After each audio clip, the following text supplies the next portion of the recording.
नमो भगवते वासुदेवाय। ओम नमो भगवते वासुदेवाय। ओम नमो भगवते वासुदेवाय।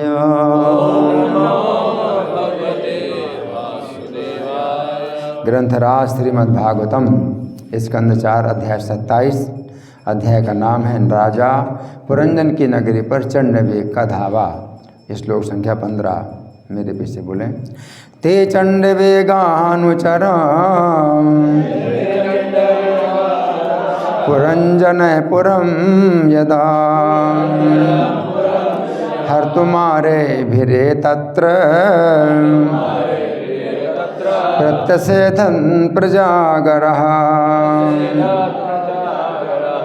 ते चंडवेगानुचरा पुरंजन पुरम यदा हर तुम्हारे भिरे तत्र प्रत्यसेधन प्रजागरः। ते चंडवेगानुचरा पुरंजन पुरम यदा हर तुम्हारे भिरे तत्र प्रत्यसेधन प्रजागरः। बोलिए।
वैष्णव देवी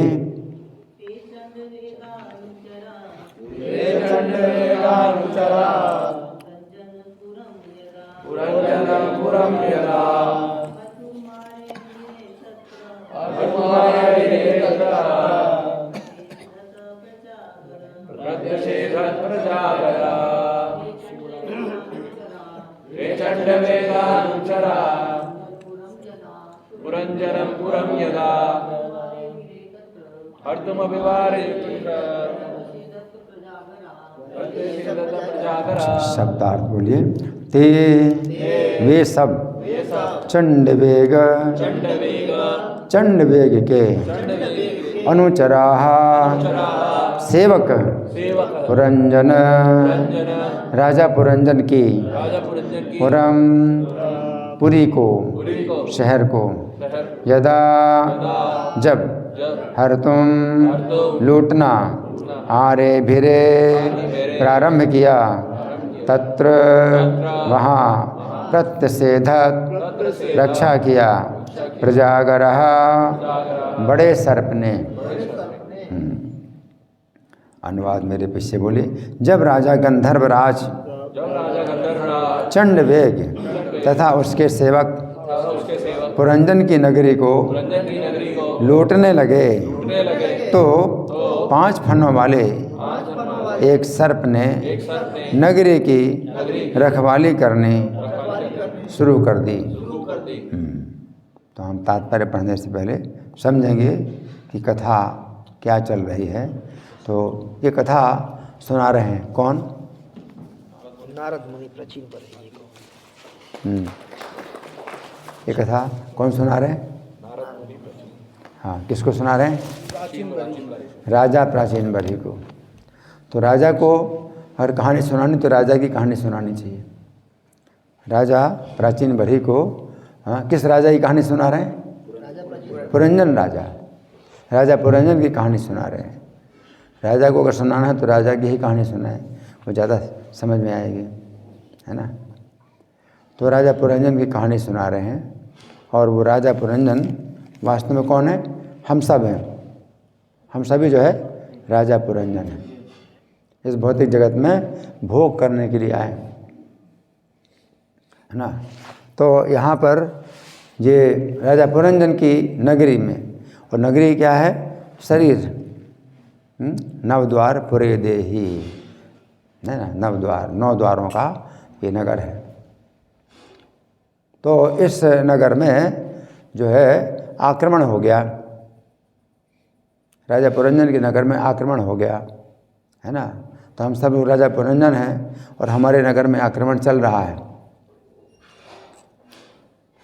आक्रमण चल रहा है ना। और हम सब बेखबर हैं, राजा बेखबर है। क्यों?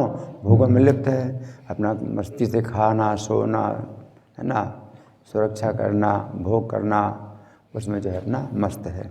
और यहाँ क्या हो रहा है? आक्रमण चल रहा है?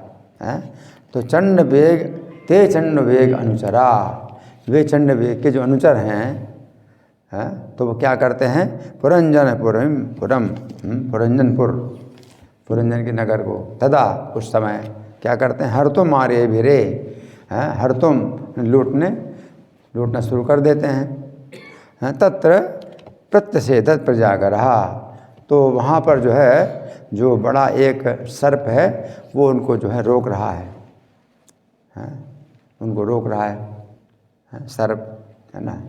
तो सर्प की जो बात कही है, क्यों कही है? सर्प ये 5 फनों वाला सर्प है। तो जो प्राण है हमारे शरीर में वो जागता रहता है, हम सोते हैं तो भी जागता रहता है प्राण, और उसके जो है 5 जो है मुख हैं, पंचमुख। तो 5 फनों वाला सर्प, तो इसलिए 5 फनों वाला सर्प इसलिए कहा गया है कि वो जो है अलग अलग स्थानों में है। जैसे सांप होता है ना, तो 5 फनों वाले होते, एक फन इधर भी जा सकता है, एक दूसरा इधर, तीसरा इधर, ऊपर नीचे आगे पीछे, उसके फन जो है मतलब चलते हैं। तो एक ही सांप है, अलग अलग जो है, और उसने अपने फनों को फैला रखा है शरीर रूपी नगर की रक्षा के लिए। तो हर द्वार में जो है वो उसके जो है 5 फनों वाले सर्प जो है रक्षा कर रहा है। तो हम सुनेंगे प्रभुपाद तात्पर्य में क्या लिखते हैं। श्रील प्रभुपाद की जय। जब मनुष्य सोता है तो विभिन्न स्वप्नों में प्राण सक्रिय रहता है। पहली बात मनुष्य है, यहाँ जो है जो पुरंजन की जो कथा है वो केवल उन लोगों के लिए जो मनुष्य शरीर में आए हैं। मनुष्य का शरीर जिनको प्राप्त हुआ है वही जीवात्मा पुरंजन है। क्योंकि बाकी जितने जीवात्मा जिनको मनुष्य का शरीर नहीं प्राप्त हुआ है तो वो तो भोग योनि है, उनको तो है बंधन है अपना, है ना। तो वो अपने कर्मों के अनुसार भोगते हैं और फिर मनुष्य की योनि में आते हैं। तो मनुष्य योनि ही में मतलब राजा पुरंजन को अच्छा लग रहा है कि ये भोगने के लिए बहुत अच्छा शरीर मिला है मुझे, है ना। और इसमें जो है सब सुविधाएं भी हैं सब भोगने की। पशुओं के शरीर में उतनी सुविधाएं नहीं भोगने की, है ना। जैसे चलने फिरने की सुविधा पशु के शरीर में उतनी नहीं है, पकड़ने हाथ से पकड़ ही नहीं सकता, वो मुँह से ही खाना पड़ता है, मुँह से ही पकड़ना पड़ता है। तो शरीर जो है मतलब उसमें असुविधा है। तो वो नगर, उनका जो नगर है वो बेढंगा है। अगर नगर शरीर कहा जाए तो वो नगर बेढंगा है। तो ये पशुओं का पक्षियों का ये शरीर है, तो वो जो है भोगने के लिए उपयुक्त नहीं। मनुष्य का शरीर है सब प्रकार के भोगों के लिए उपयुक्त है। और यहाँ पर बुद्धि भी है, पत्नी वो जो है मतलब सब काम करती है भोगने के लिए, सब सामग्रियाँ जुटाती है। तो इसमें जो है क्या हो गया है, आक्रमण हो गया है। और प्रभुपाद लिखते हैं जब मनुष्य सोता है तो मनुष्य के लिए, मनुष्य सोता है तो मनुष्य सो रहा है ना। तो यहाँ पर मनुष्य का मतलब है मनुष्य के अंदर जो जीवात्मा है, तो जीवात्मा सुप्त अवस्था में है, मतलब राजा पुरंजन सो रहे हैं ना, तो सोने का आनंद ले रहे हैं, है ना। तो मनुष्य सोता है तो विभिन्न स्वप्नों में प्राण सक्रिय रहता है। तो प्राण सक्रिय रहता है, 5 जो है इसके प्राण के जो है मतलब 5 स्थान हैं अलग अलग, है ना।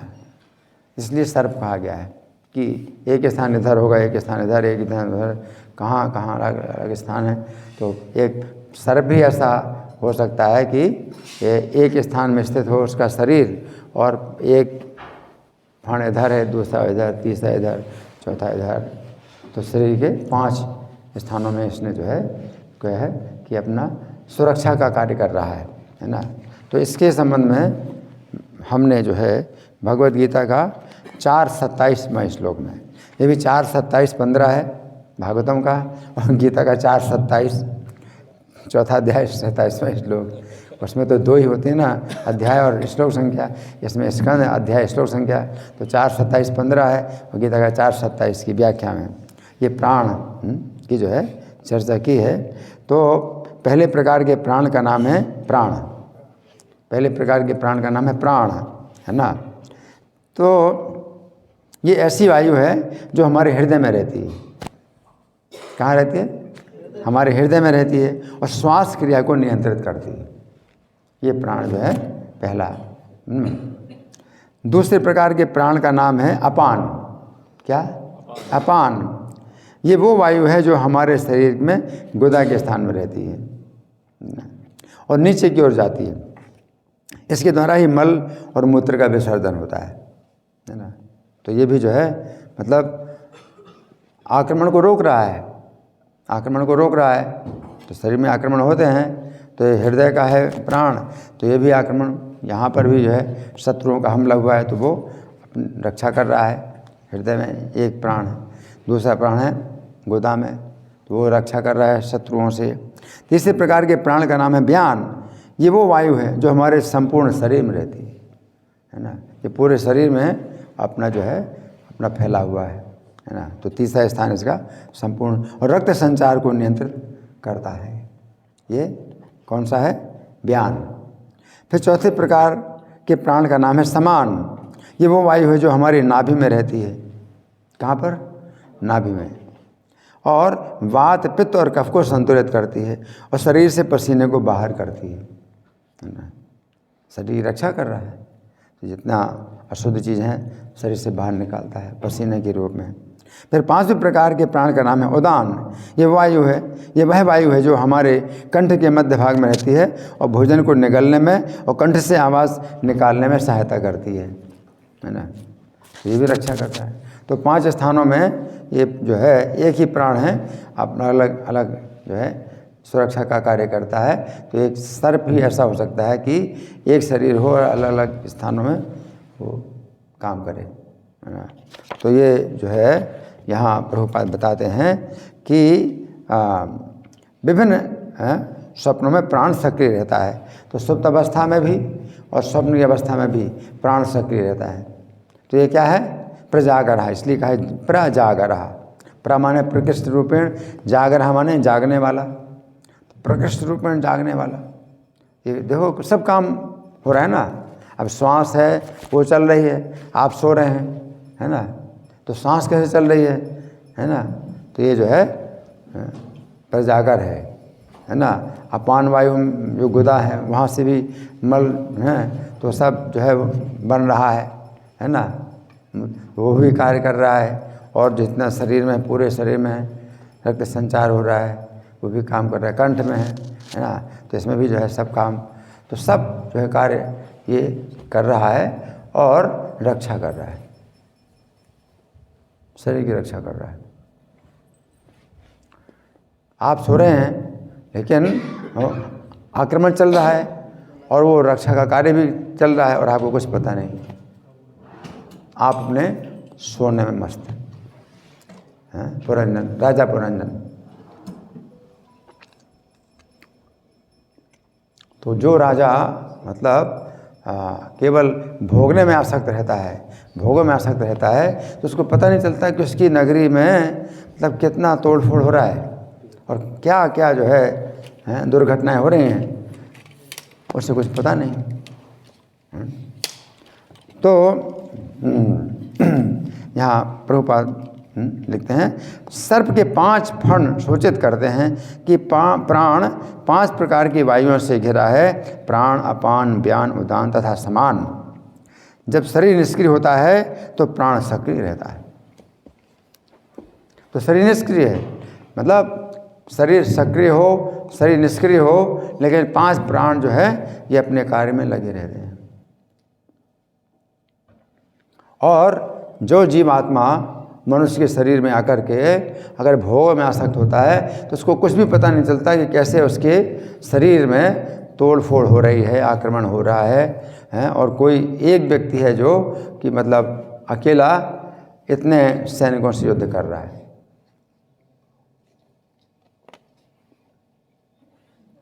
जिस राजा ने आक्रमण किया है इस नगरी में, उस राजा का नाम क्या है? चंडवेग। चंडवेग कैसे बना है? चंड का मतलब क्या होता है? भयानक। और वेग, जिसका वेग बड़ा भयानक है, उसने आक्रमण किया हुआ है और आपको बिल्कुल होश नहीं, आप बिल्कुल बेहोश हैं। राजा अगर जो है भोगों में आसक्त है, कोई उससे बात कर नहीं सकता, कोई डिस्टर्ब नहीं कर सकता। वो महाराज अभी सो रहे हैं, अभी खा रहे हैं, अभी सब कार्य कर, है ना। तो कोई किसी को अधिकार नहीं राजा को डिस्टर्ब करने का। और सब टूट फूट रही, नगर जो है टूट फूट रहा है ना। तो चंडवेग ने आक्रमण किया है। उसके कितने सैनिक हैं? गंधर्वों का राजा है, उसके जो है कितने सैनिक हैं? 360 गंधर्व सैनिक हैं। तो मतलब चंडवेग क्या है? ये संवत्सर कहलाता है, वर्ष। तो ये वर्ष जो है ये चंडवेग बड़ा भयानक इसका वेग है। तो हमें पता नहीं चलता। दिनयामिन्यो सायं प्रातः शिशिर वसंतो पुनरायाता काला क्रीडति गच्छति आयुष तथा मेरा मंचति आशा वायु। दिनयामिन्यो यानी दिन और रात, फिर सायं प्रातः, फिर शाम और सवेरे, हैं। शिशिर वसंतो पुनरायाता, फिर शिशिर ऋतु, फिर बसंत ऋतु बार बार आते हैं। काला क्रीडति, काल जो है खेल रहा है। गच्छति आयु, आयु जा रही है। तथापि न मंचति आशा वायु, परंतु अपनी आशा की वायु को वो नहीं छोड़ रहा है अपनी, मुझे तो जीना है। तो आयु घटती जा रही है और जितनी आयु बढ़ती जा रही है वो कहता है कि मैं इतना वर्ष का हो गया, मैं इतने वर्ष का हो गया, जबकि आयु निकल गई। गच्छति आयु, आयु तो चली गई है, आयु चली गई है। तो आशा, जीने की आशा कम होना चाहिए आपकी, तो आशा बढ़ रही है जीने का। मैं तो 50 साल का हो गया, 50 साल का जन्मदिन मना रहे, जन्मदिन मनाए, 50 साल का हो गया। अरे शोक का अवसर है, शोक मनाओ कि 50 साल मेरे निकल गए। गच्छति आयु, आयु चली गई, इतने 50 साल की आयु चली गई है। अब तो और कम, जीने की आशा और कम हो गई। तो जीने की आशा उसकी वो जीने की आशा नहीं छोड़ रहा है। 50 साल का हो गया, मैं 60 साल का हो गया, मैं 70 साल का हो गया, ये है ना। तो यहाँ पर प्रभुपाद लिख रहे हैं कि 50 वर्ष की आयु तक मनुष्य इंद्रिय तृप्ति के लिए क्रियाशील रहता है। 50 साल तक तो खूब मतलब भोग रहा है, खूब भोग रहा है 50 साल तक, है ना। शरीर की जो है 6 परिवर्तन है। पहला परिवर्तन क्या है? जन्म। पहला परिवर्तन जन्म। फिर दूसरा परिवर्तन क्या है? वृद्धि, बड़ा होना, बड़ा हो रहा है दूसरा परिवर्तन। अब आप कौन से परिवर्तन में वो आप देखिए, ठीक है। दूसरा है परिवर्तन वृद्धि। फिर तीसरा परिवर्तन क्या है? जन्म वृद्धि और प्रजनन। जन्म वृद्धि या जन्म वृद्धि अस्तित्व, प्रजनन ऐसा भी कर सकते हैं। जन्म वृद्धि अस्तित्व। अब अस्तित्व का मतलब है बड़ा होना बंद हो गया, ठीक है। तो कुछ लोग जो है शरीर के जो है दूसरे परिवर्तन में अभी चल रहे हैं। क्या? वृद्धि, अभी शरीर बड़ा हो रहा है, बड़ा हो रहा है ना। फिर कोई जो है तीसरे परिवर्तन में चल रहे हैं, अस्तित्व, अब बड़ा नहीं हो रहा है शरीर, लेकिन तो अभी ठीक है, सब कुछ कुशल मंगल है, सब मज़ा है, है? अब शरीर बड़ा होना बंद हो गया, अब शरीर जो है बड़ा नहीं होता है ना। तो उसके क्या अस्तित्व, ये भी तीसरा परिवर्तन है, अस्तित्व अब बड़ा नहीं हो रहा है ना।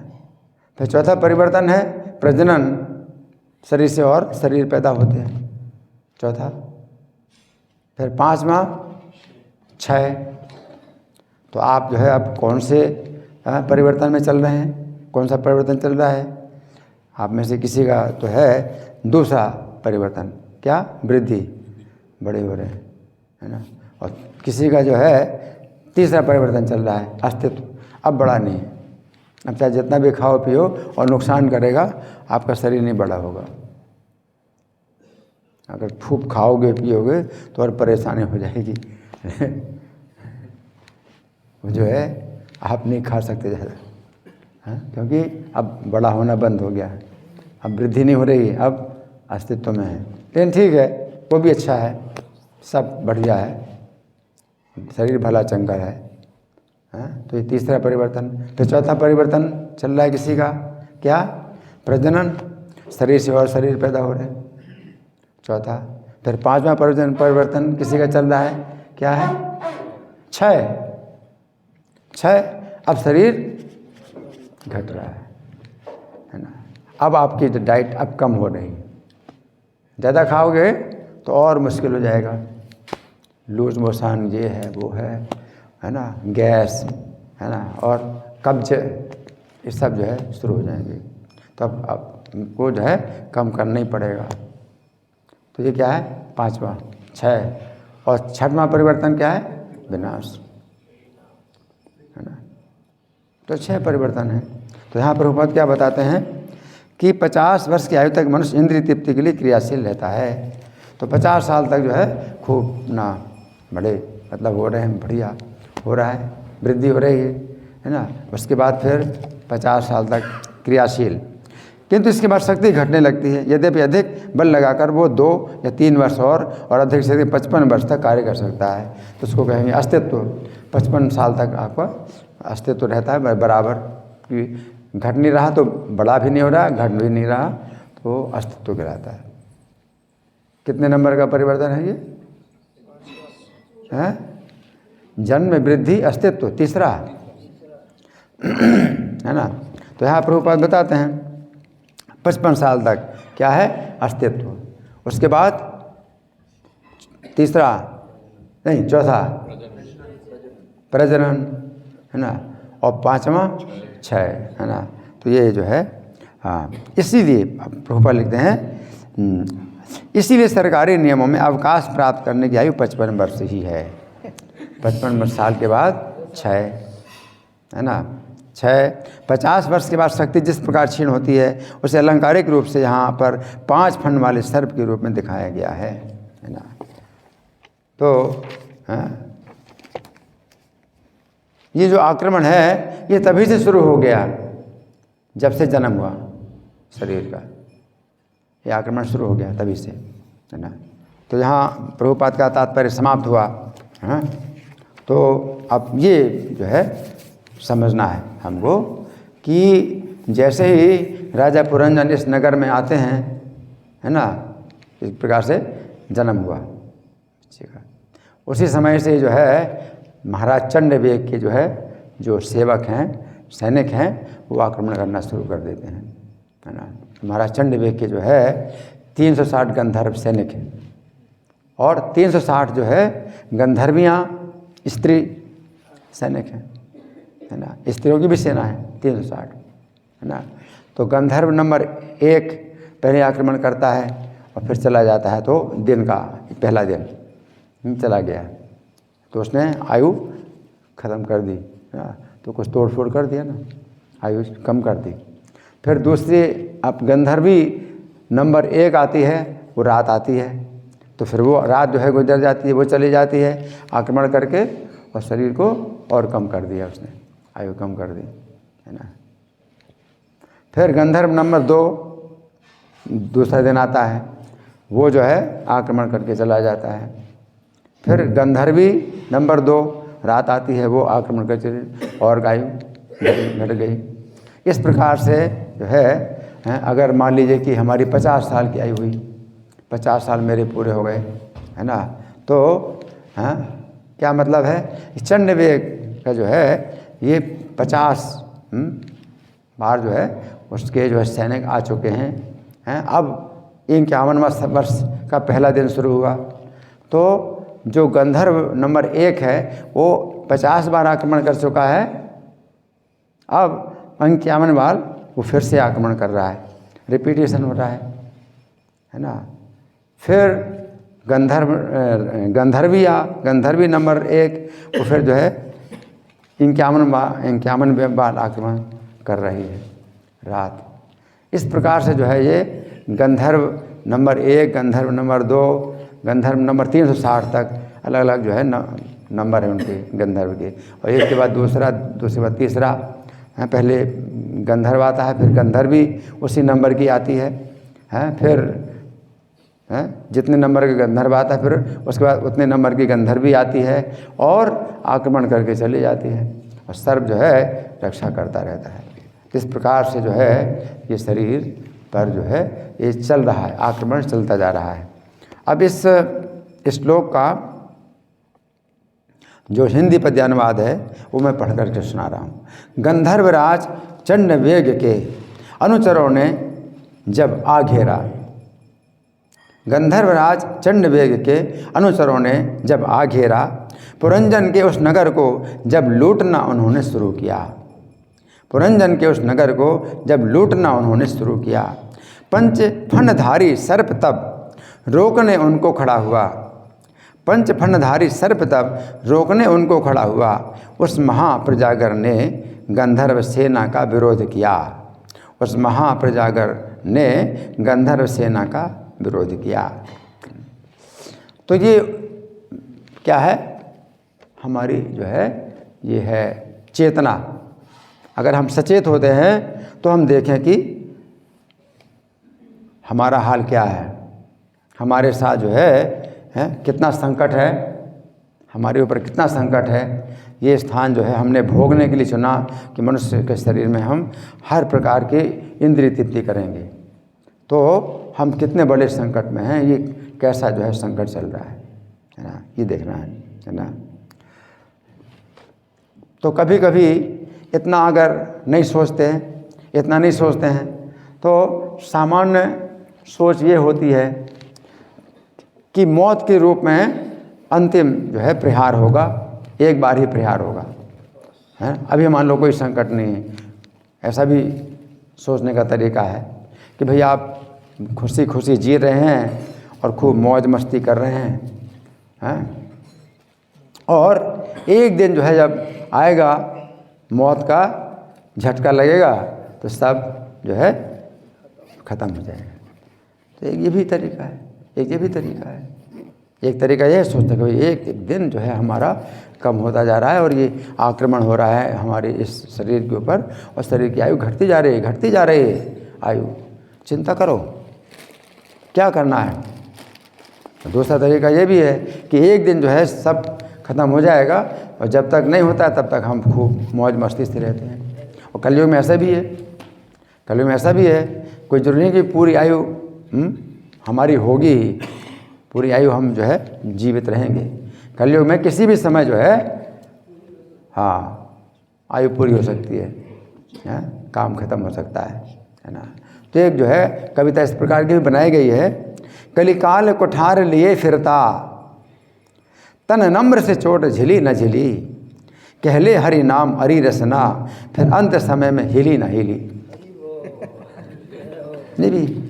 ये भी तरीका है। क्या, कलिकाल कुठार लिए फिरता, कलयुग जो है कुठार लिए करके फिर रहा है, लोहे का बड़ा जो है भयानक उस पर कुठार है, वो लिए फिरता।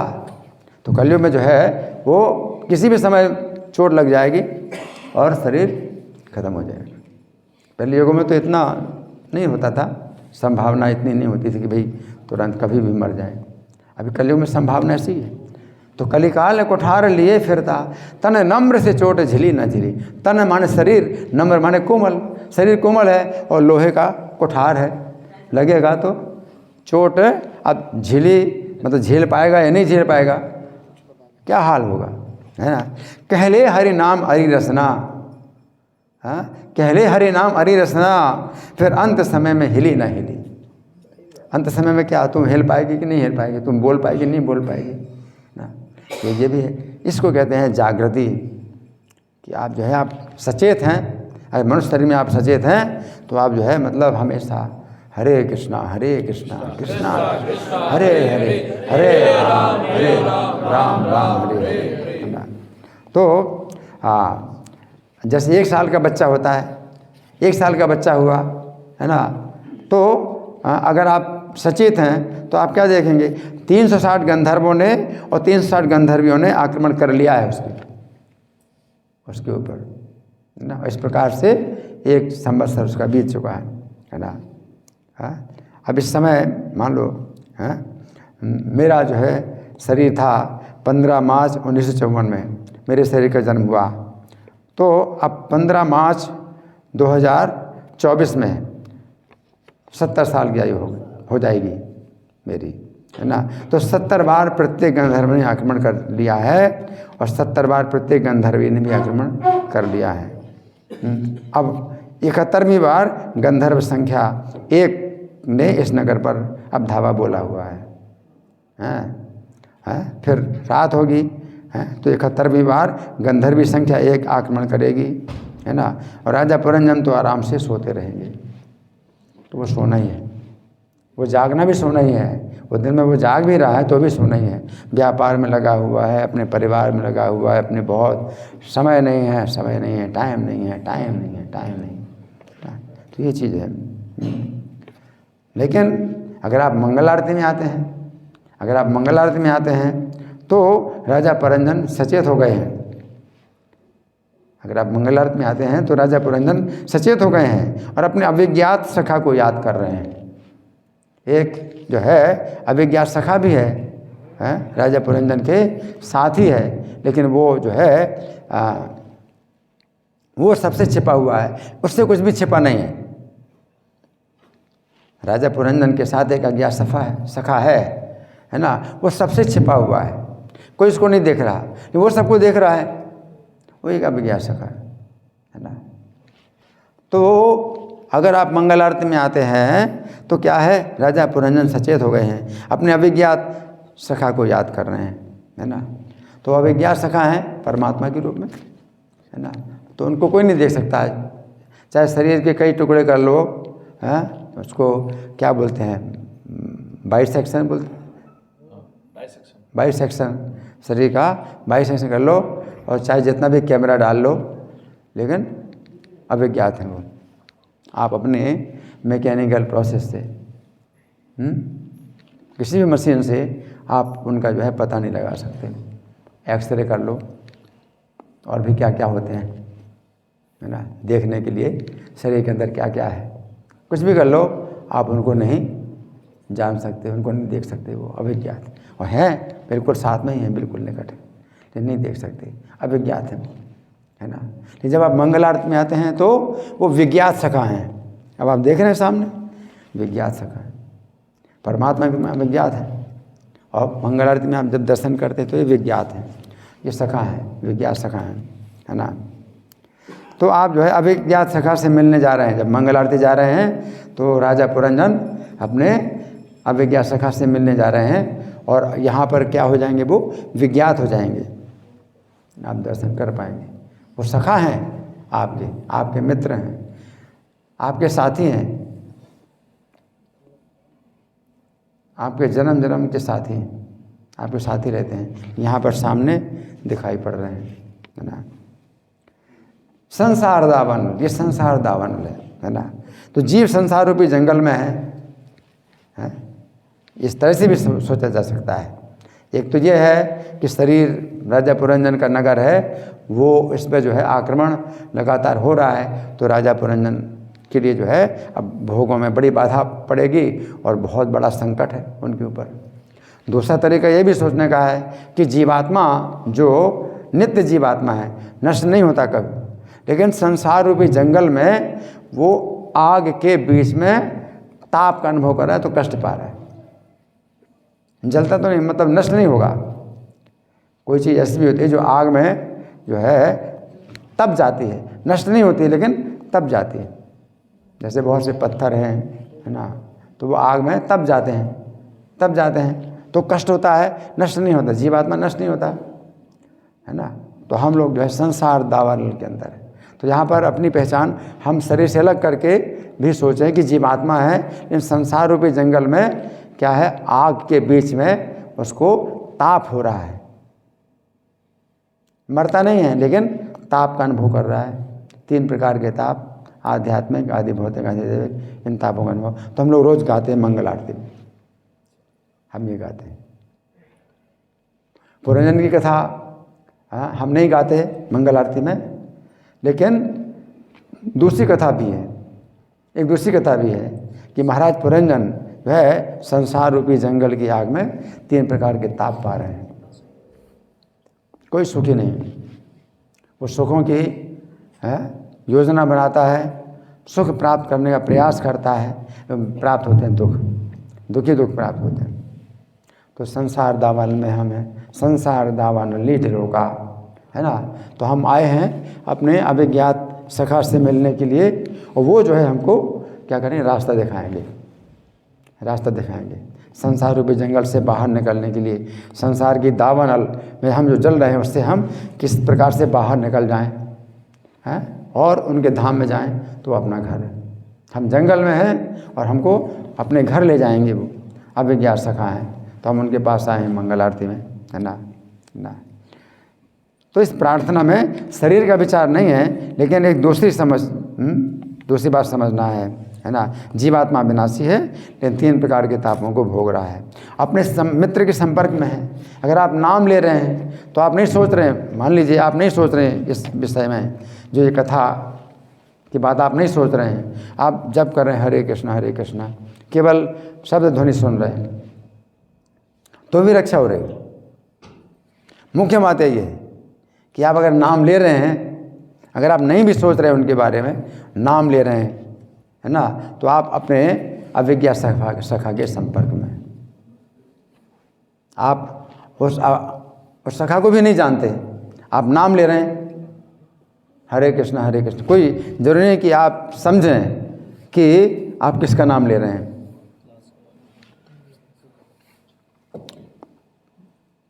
आप नाम ले रहे हैं तो ज़रूरी नहीं है कि आप कुछ समझना ही पड़ेगा, नहीं तो कोई फ़ायदा नहीं होगा। वो अभिज्ञात सखा का नाम है तो इतना शक्तिशाली है, वो अभिज्ञात ही हैं, आप उनको नहीं जान रहे हैं, लेकिन तो भी आप उनके संपर्क में हैं, और वो उनकी कृपा दृष्टि आपके ऊपर पड़ रही है, वो रक्षा आपकी कर रहे हैं। अभिज्ञात सखा की जो है इतनी कृपा है कि आप अगर उनका नाम भी लेते हैं तो आप नहीं भी जानते उनको, आप नहीं उनसे संपर्क करना चाहते या नहीं आप कर सकते, लेकिन तो भी जो है वो आपके ऊपर जो है आपकी रक्षा जो है कर रहे हैं।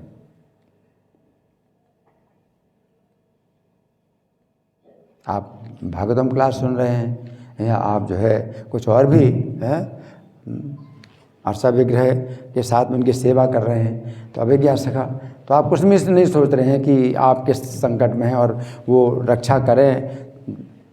आपकी प्रार्थना होगी कि रक्षा करें, तभी वो रक्षा करेंगे। वो रक्षा करते हैं अगर आप उनके संपर्क में आ जाएं तो रक्षा करते हैं।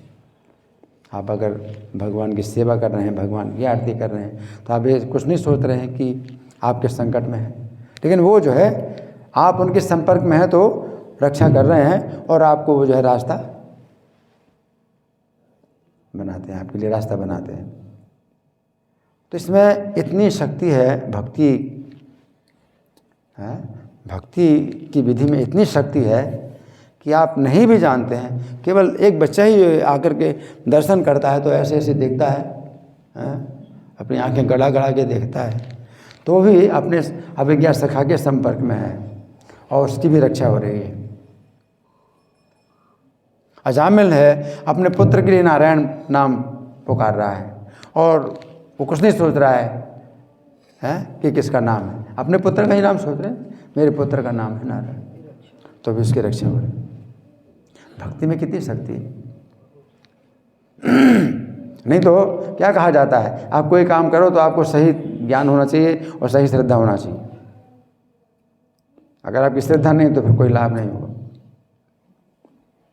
इसमें भक्ति में कितनी शक्ति है। आप अनजाने में भी जैसे आग में हाथ डाल देते तो वो जला देगी, उसी प्रकार से भक्ति की विधि इतनी शक्तिशाली है कि आपकी श्रद्धा हो, आपकी श्रद्धा ना हो, आप उनका नाम ले रहे हैं है ना। फिर भी ये ज्ञान इसलिए ज़रूरी है कि इसके कारण आप जो है उनका नाम लेंगे और आप इस विधि का पालन करेंगे, इसलिए ज्ञान जरूरी है। एक तो ये तरीका है कि भाई आप इसको समझो और इसको समझ करके आप भक्ति में आप आओ और इसका जो है पालन करो, भक्ति की विधि का। और दूसरा तरीका ये भी है कि भक्तों के ऊपर जो है कड़ा शासन होता है, कड़ा शासन होता है। अगर नहीं आओगे मंगल आरती में तो नहीं रह पाओगे, कुछ मतलब असुविधाएं मिलेंगी। तो वो डर है, इस कारण से आते हैं, उससे भी जो है रक्षा होगी। ये नहीं है कि अरे तो ये तो जो है अपनी अटेंडेंस लगाने के लिए आए मंगल आरती में, अपनी अटेंडेंस लगाने के लिए क्लास में बैठे हैं, इनकी तो कोई ऐसी भावना है ही नहीं और बड़ा भार समझ करके बैठे हुए हैं, तो जो है कोई फ़ायदा नहीं। ये तो केवल जो है अपना दिखावा कर रहे हैं या बस इसमें कोई रुचि नहीं है, लेकिन बैठे हैं, मन मार के बैठे हैं। भक्ति में इतनी शक्ति है कि आप डर के ही काम कर रहे हो, दिखाने के लिए काम कर रहे हो, कुछ भी कर रहे हो, है ना। तो वो जो है आपकी रक्षा करता है ना। तो ये जो है मतलब बहुत शक्तिशाली है ना। तपो दिव्यम पुत्र का ये न सत्वम शुद्धेत यस्मात् ब्रह्म सौख्यम तुरंतम। इससे आपका शुद्धिकरण हो रहा है, इससे भी शुद्धिकरण हो रहा है।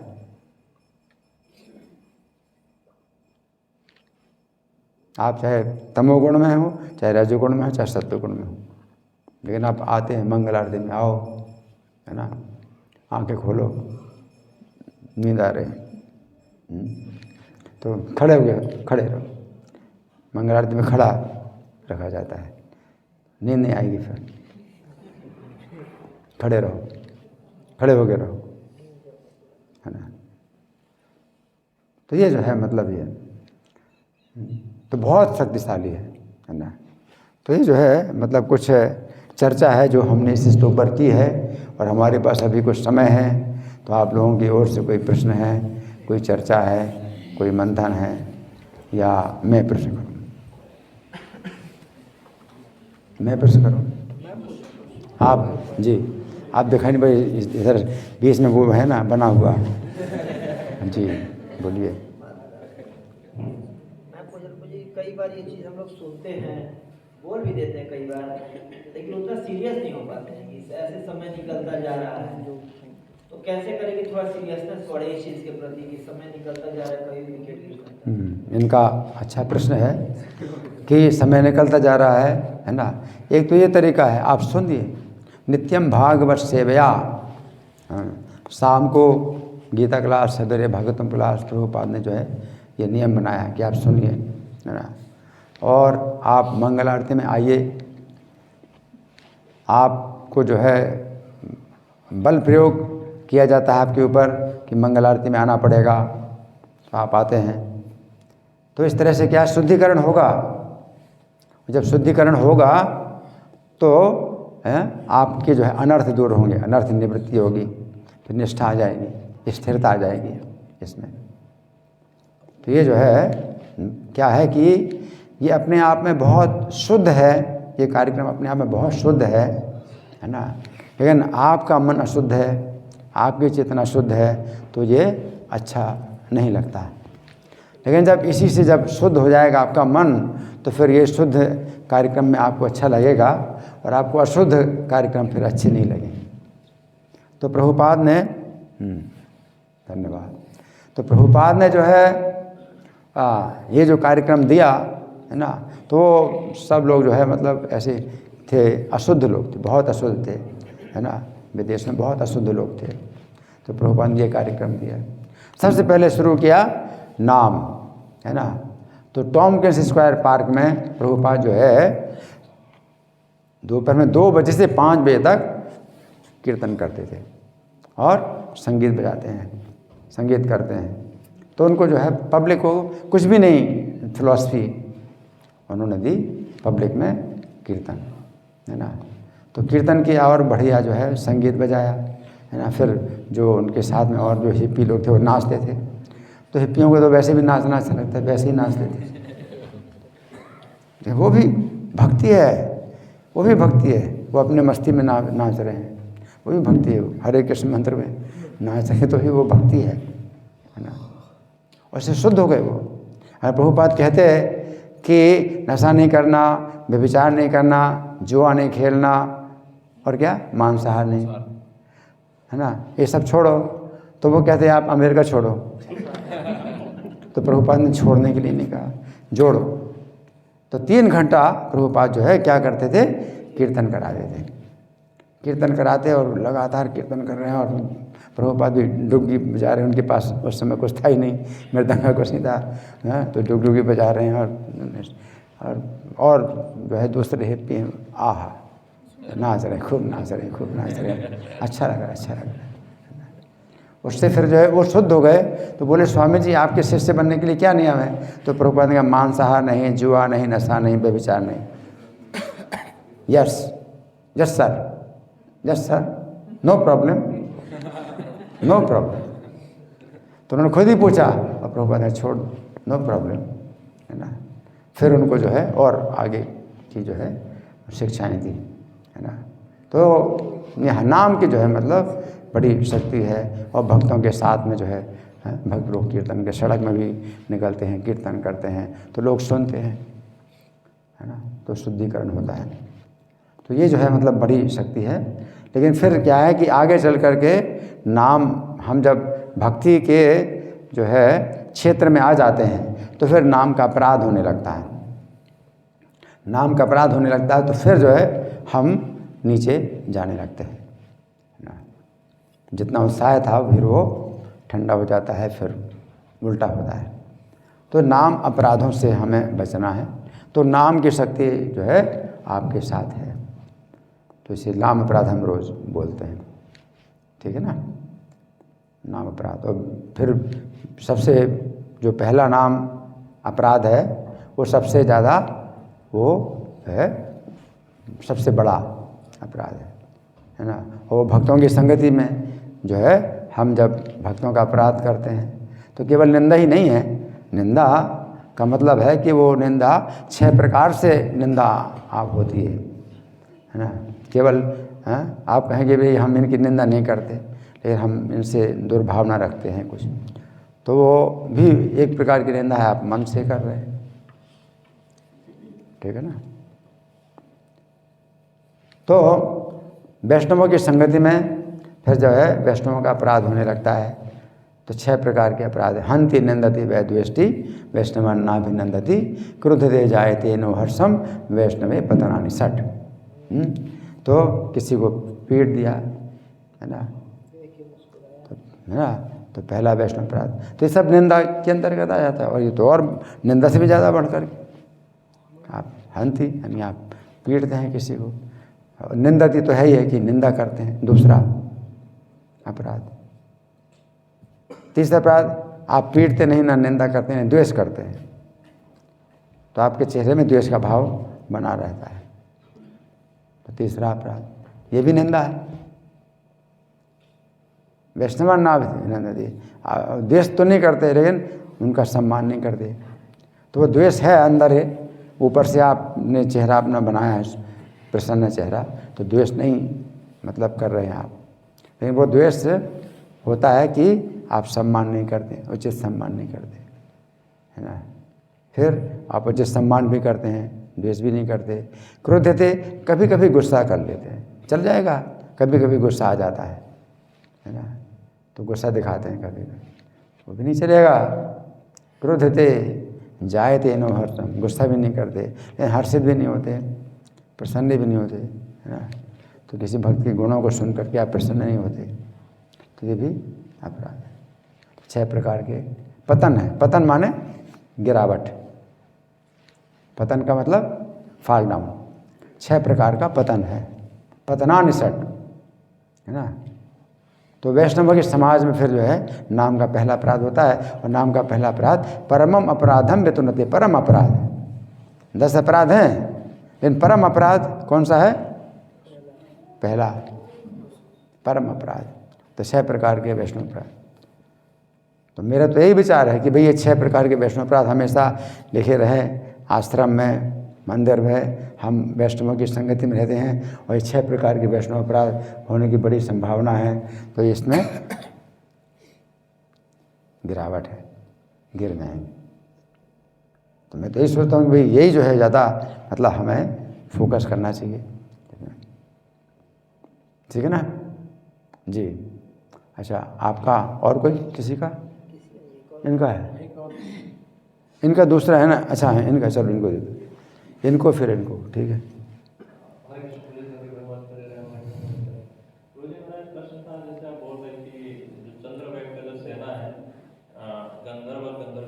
हाँ क्या? गंधर्व और गंधर्वियाँ, हाँ दिन में और रात में अटैक करते हैं। हाँ और इससे पहले भी बताया गया था कि जो शरीर जो पुरंजन जो है वो असली में जीव है, और उसका जो देश है वो नवद्वार वाला हमारा शरीर है, उसका राज्य जो है, उसका जो राज्य है वो नवद्वार वाला हमारा जो शरीर है उसी को राज्य के साथ कंपेयर किया जाता है। हाँ, पुरी, हाँ, पूरी नगर, हाँ। और इसमें बताया जा रहा है कि 5 सिर वाला जो सर्प है उसका मतलब प्रोटेक्शन कर रहा है। हाँ, लेकिन जो गंधर्वियाँ हैं वो तो हमारा इंद्रिय 5 इंद्रिय के थ्रू ही हमें अटैक करते हैं। तो गंधर्व, किसको समझे? गंधर्व गंधर्वियाँ क्या बोले? इंद्रिय के थ्रू ही हमें अटैक करते हैं ना, हैं? इंद्रियों से ही हमें अटैक करते हैं जैसे। नहीं, ये काल है।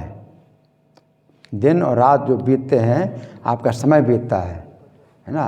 तो चंडवेग जो है वो संवत्सर वर्ष के रूप में आता है। उसके 360 गंधर्व, 360 गंधर्वियाँ हैं, वो आक्रमण करते हैं। तो समय के अनुसार जो है आपका शरीर की आयु घटती जा रही। तो यहाँ पर ये बताया गया है कि उनका आक्रमण जो होता है वो सफल है आक्रमण उनका। वो रक्षा जरूर कर रहा है, रक्षा कर रहा है, लेकिन तो भी वो कुछ ना कुछ नुकसान करके जाते हैं।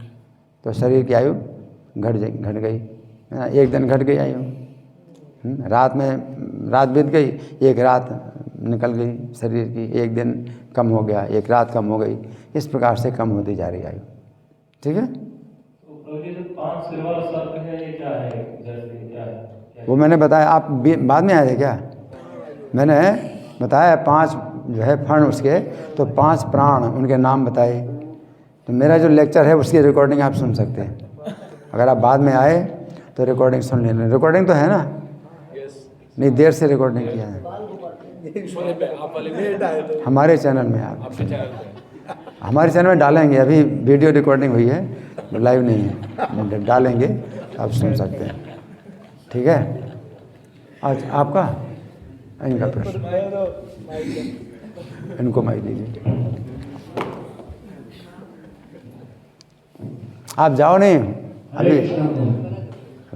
हाँ डी, एक बात बताइए कि हमें कैसे पता चले कि हम भगवत धाम तक, गोलोक धाम तक हम कब तक जाएंगे? कैसे हमें पता चले, कैसे? इनका अच्छा प्रश्न है कि हमें कैसे पता चले कि हम यह कब जाएंगे गोलोक धाम में। देखिए, हम कब जाएंगे गोलोक धाम में, ये भी अच्छा प्रश्न है, लेकिन उससे पहले आपको जो है ये प्रश्न करना चाहिए कि हम कैसे ना गिरें। अभी आपने बिल्कुल प्रवेश किया है ना, तो प्रवेश करते ही जो है छोड़ देते हैं। हम छोड़े नहीं, हमने जो शुरू किया है तो शुरू न छोड़ें, है ना।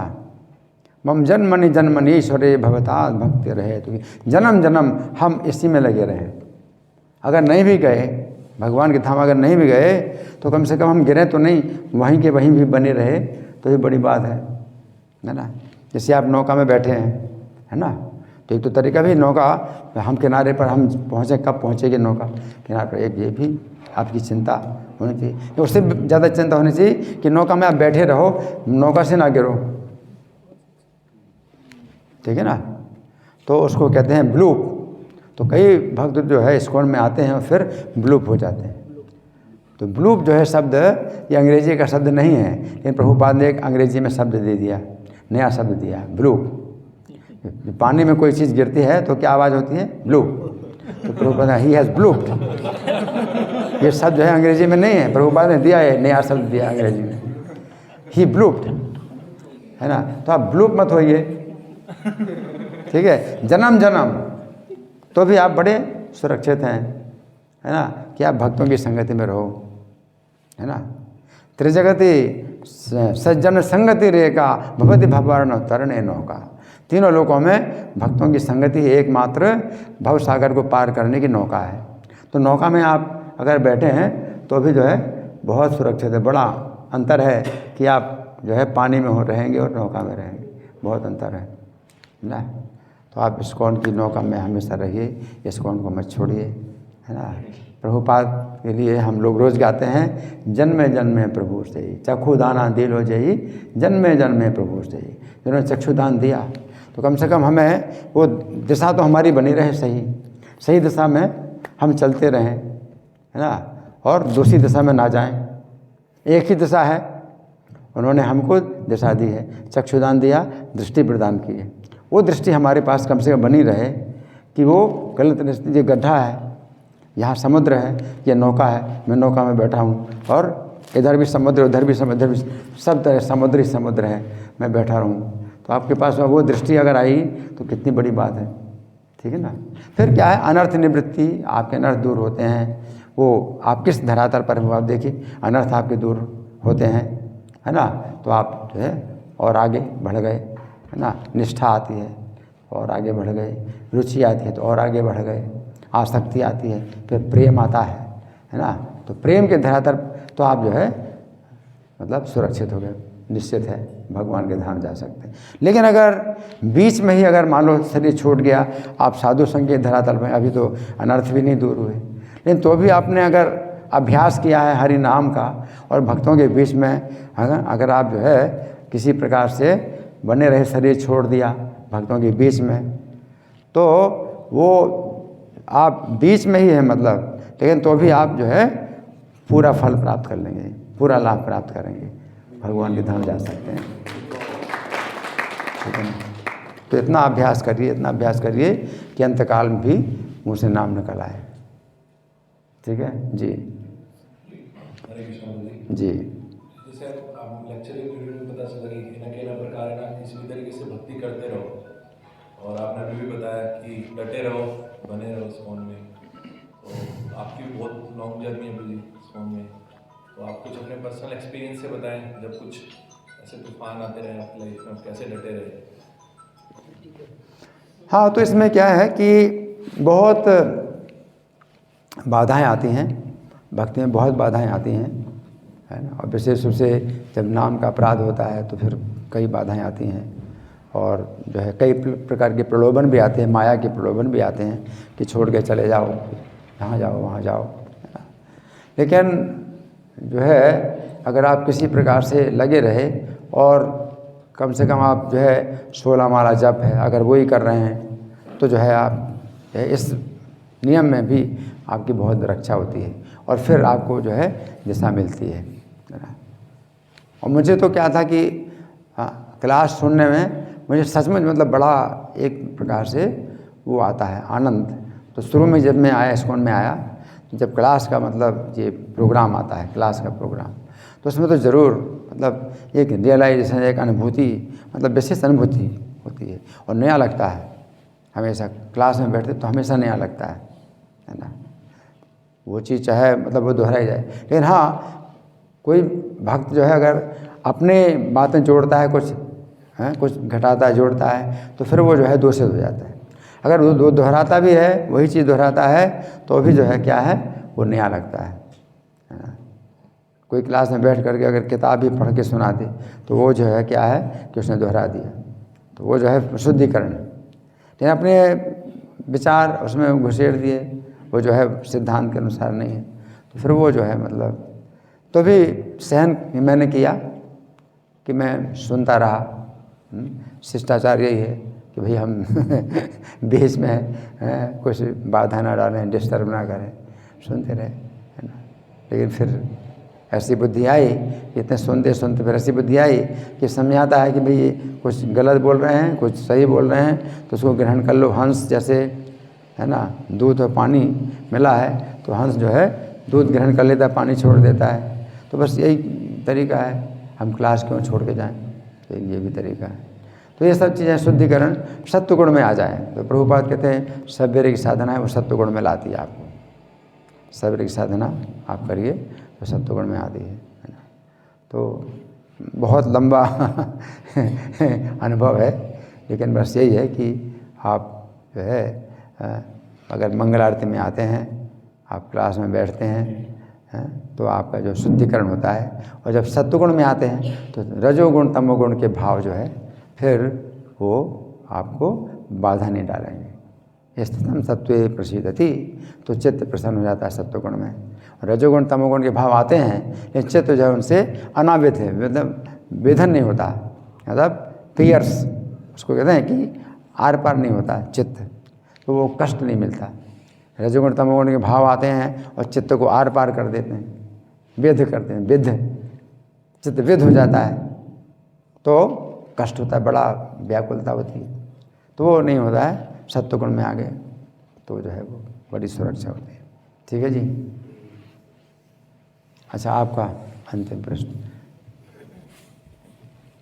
तो जी मेरा प्रश्न मतलब टॉपिक से थोड़ा सा हट गया, मेरी बात छोड़ेगा हो सकता है।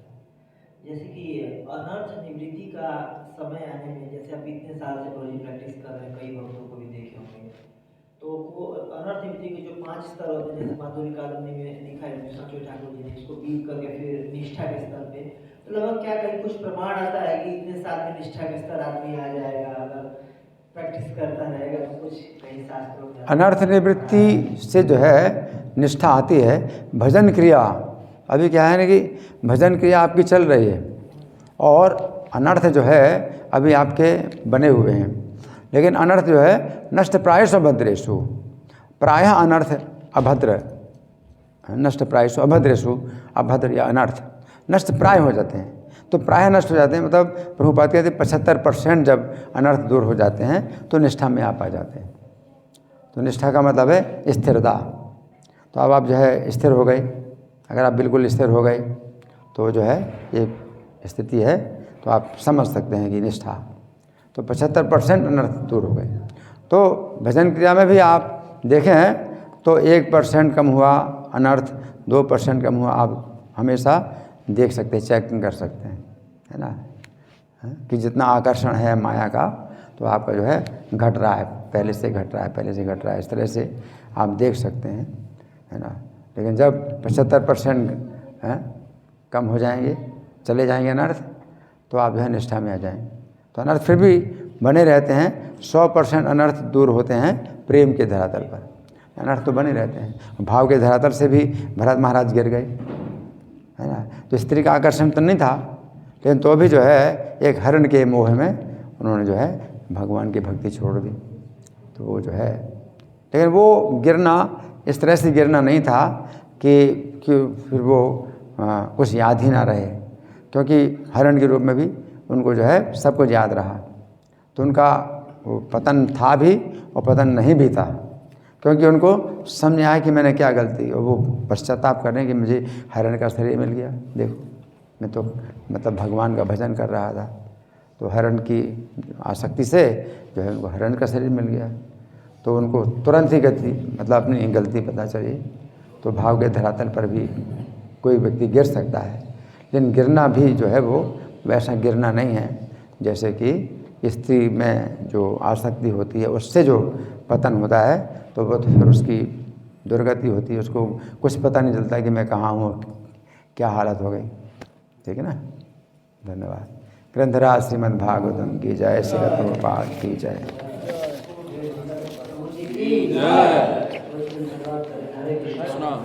हरे कृष्णा कृष्णा कृष्णा हरे हरे